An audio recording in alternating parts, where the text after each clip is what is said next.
Florida one time for Easter, and we were on the plane, and this was way before 9/11, and we're on the plane, and I tell Barb, "What the heck, do you smell this?" She says, "Jesus, this smells like sewage. This smells like it's all garlic in here."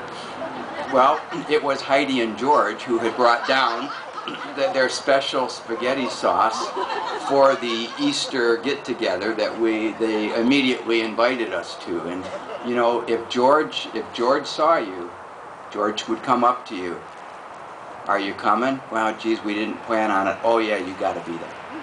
You know, no matter who you were, George would always extend his hand out to you and make you feel like you should be there and he wanted you there. That was George Gorno. So I was able to continue to develop our friendship. Actually, my wife knew George and Heidi long before I did. As I got to know them more, one of the greatest honors I had is when one day George said, "Denny, I'm looking for a new doctor. Would you be my doctor?" You know, when you're a doctor, it's always an honor when someone asks you to be their doctor, but when it's one of your friends, and the friend's name is George Gorno, that's really quite an honor, and I took it that way. And then I had worked with George when we made his diagnosis of colon cancer.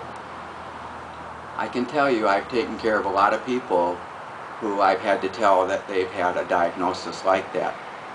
I've never had anyone who say, "Well, Denny, we're going to beat this. This is no big deal." And throughout his entire illness, he never, ever, ever complained.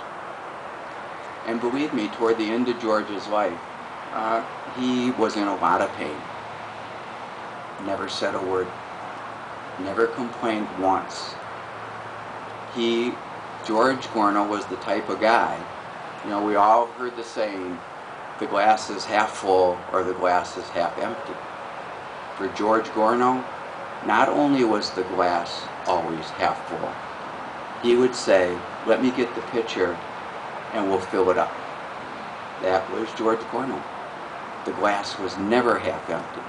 It was half full, and what can I do to help you get it full?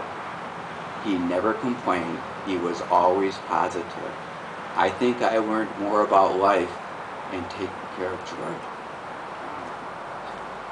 One time George was not feeling well, and we had to do some special x-rays, and they were the type of x-rays that you had to keep coming back. So it took several hours, and it actually went into the evening, and I knew he was not feeling well, and he was in tremendous pain. So by the time we got the x-ray, the final films taken, there was basically nobody in the hospital. It was 9, 10 o'clock, and George had valet parked with Heidi.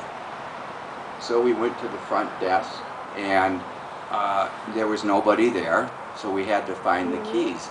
And I said, "George, we'll find the keys," and we couldn't get them right away. So George looks at Heidi and says, "You know, I own 500 cars." Of course, he picked the one tonight that didn't have keyless entry. He said, "I will be damned if I'm calling someone to pick up